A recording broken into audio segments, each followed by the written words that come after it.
әлемдегі 100 жыл қаламгердің қатарында Әбіш Кекілбаевтың есімі тұр. Нағыз өзінше деп қалам тартқан сөз шеберіміз өз халқының бақыты жолында майданға түсетін күрескер. Маңғыстау білсең кешегі, әулиелердің төсегі. Кекілбайұлы Әбішев қазақтың асқан шешені. Атадан асыл ұл туса белгісі бақыт деседі деп. Желес ақын Назарбекұлы айтқандай, киелі топырақта қанат қаққан халықтың біртуар перзенті көптеген шығармаларды дүниеге әкелді.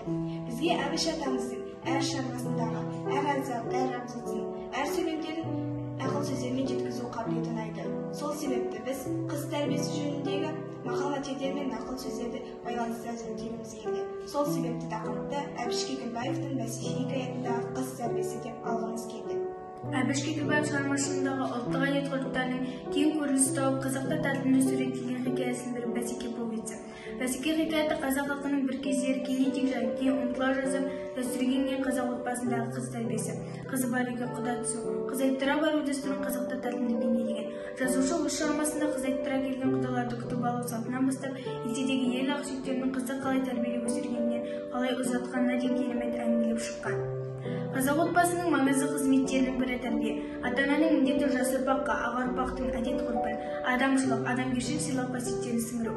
Әсіресе қазақ отбасында басқа ұлттарға қарағанда қыз бала тәрбиесі ерекше орын алады. Қазақ халқы қыз баланы ардақтап ұстаған, оның көңілін қалдырмаған, оған қарсы сөйлемеген, және де оны мәпелеу, және де оны қатал ұстап, оның тәрбиесіне ерекше көңіл бөліп қараған.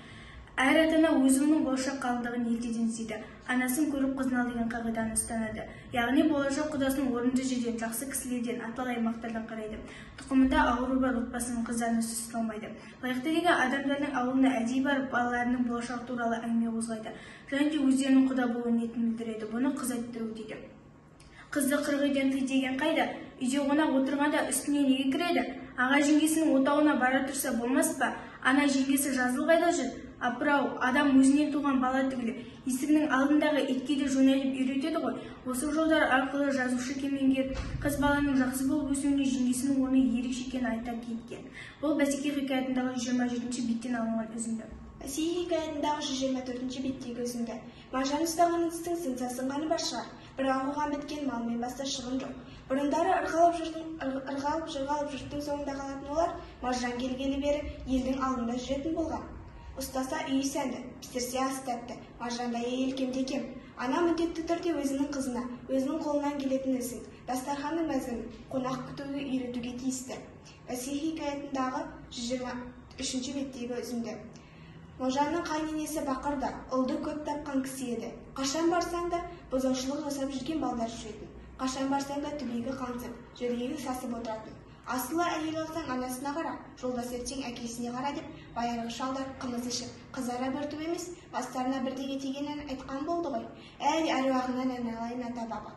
Мал бағып, мақал шығаруда басқаны білмеген, сендердің айтқандарын істеп жүрсек те, бейтіп басымыз айналмас еді-ау деп, Әбіш ата осы сөздер арқылы өсиет айтқысы келгендей. Бәсеке хикаятындағы 132-ші беттегі үзінді. Құдай көптен жарылқай ма, аздан жарылқай ма, ода белгісіз. Көп бала көлдеуден аса, жалғыз бала жар басында ойнайтынын ұмытпау да лазым деп бір айтты.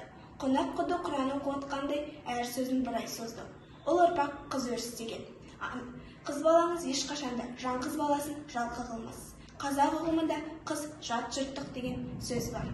Уақыты келгенде жүрегінің бір бөлігін бөтен отбасыға жіберіп, әр отбасының қалауы. Сол отбасының түтінін түзу етіп, салиқалы ұрпақ тәрбиелеуі.